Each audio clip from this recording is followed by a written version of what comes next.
So here we are then. We've got the gearbox side up on the stand there. I have dropped the gearbox in, which is quite straightforward. You do it all in one lump. Leave your selector shaft out so that the selectors come down my selector. Yeah, alright. So your selectors wobble around a bit. Get your gears in and look down the back there. You can see that the gearbox or the gear shafts have gone all the way home. They won't go straight home. You'll have to wiggle them around a little bit, but it's not difficult. Once you've done that, you'll find your selector dogs will fit in the right part of your tunnel. Make sure you've set it into neutral as well to make it a bit easier. And then gently waggle your shaft back in and it all should just slide in. And then pop your crank in.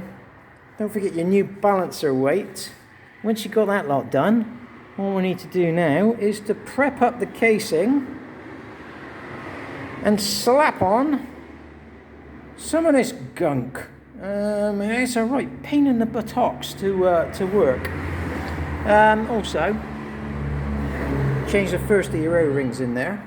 And one thing we're going to point out is make sure you clean your cases and remove all traces of the 3-bomb from before. I'm going to hand that to my assistant while I just show you what you need to look for. All these little, trying to lift it out without just chucking it on the floor. All these little shards of sealer from the factory, they all need to come out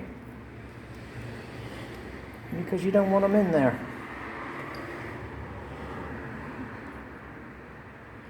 And when you take the metal strainer out from the other side of the casing, you will find shards of sealer. Right, now when you've done that,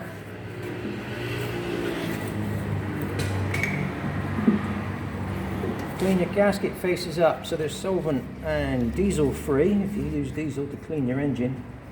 I've done the gearbox side already just to speed the job up.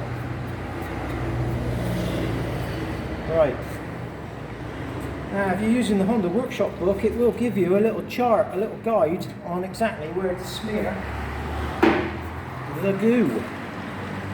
You only want it on the bits that are gonna, risk spilling to the outside. But let me just try and master this goo. Generally what happens is the first squirt of it comes out like pee, so I need something I can pee on. Well, that's actually the invoice, not that that matters.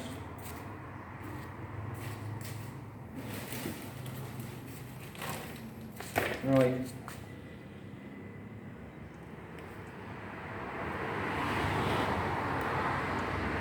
So, it tends to de-emulsify, or whatever you call the posh word. So, as soon as it's decided to stop doing that,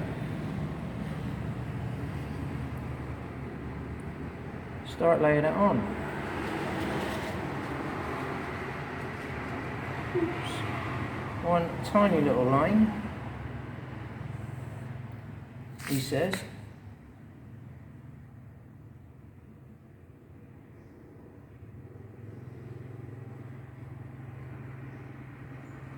And this stuff starts setting up almost instantly.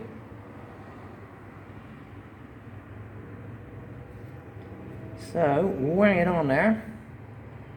Try to get it on thin enough that you don't have to start spreading it around with your finger.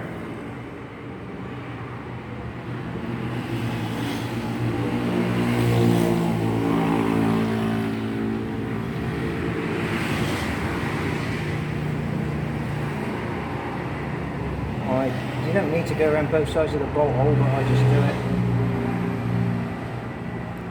out of habit.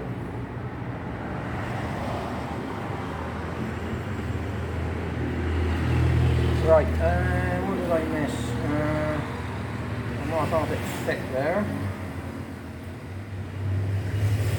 Let's just go it back around here. Oh, that one, yeah. I'm going to do these because these are where the engine bolts pass through, and I don't want any water sneaking in. Right, that's not an oil. No, that's an open passageway, so that don't need sealing. Let's just seal this one. Same again, we don't want rainwater getting, or we don't want water getting in there.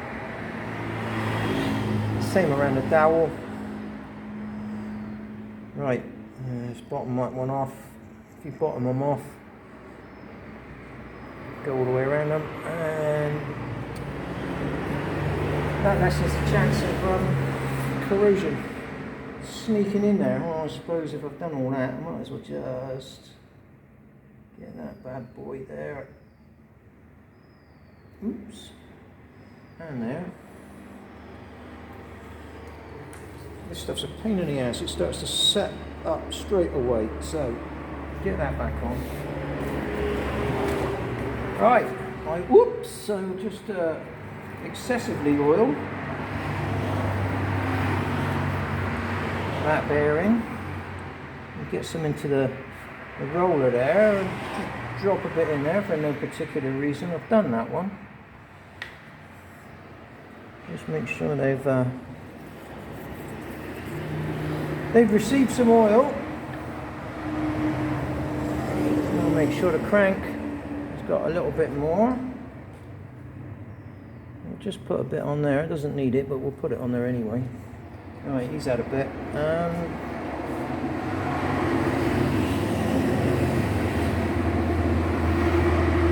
Just give these a touch up. And we're ready to go. Okay, so here we go. Whoa, and he's put his thumb in it straight away. Right. So we want to grab it there and just throw it. Oops.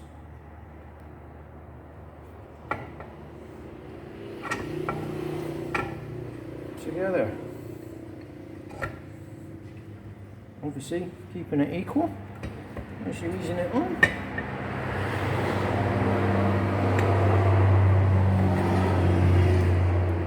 And that's it. It's on there. Right, now I will sling the bolts in. So we've got to get all the bolts back in now. And I think, thankfully, Mr. Honda kept the bolts a standard length. I hate it when you've got crankcases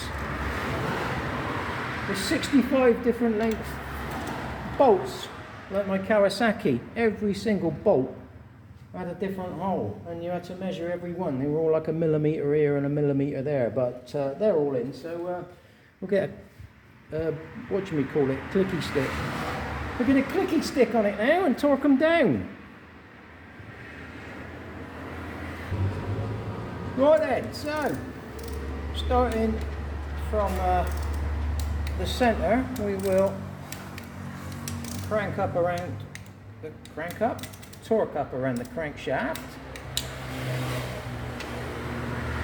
Just make sure he's still free, which he is. And we're working across direction. So let's start right at the very bottom. Get that one, and then we'll start here. Get that one, and then one out from the bottom, and one out from the top. Another one out from the bottom. Another one out from the top. Bottom. Top. Top, bottom, top, and we've been there. So basically, start at an easy one. Well, check, check, check, check.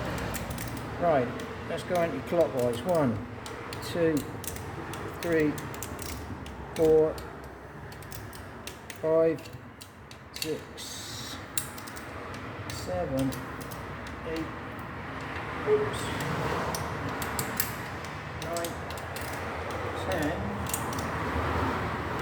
11. And that's your lot. So I've now got to go up to immigration and tell them that I'm still living here. And the next bit will be bunging some of the side pieces on. So we'll see you in the next one.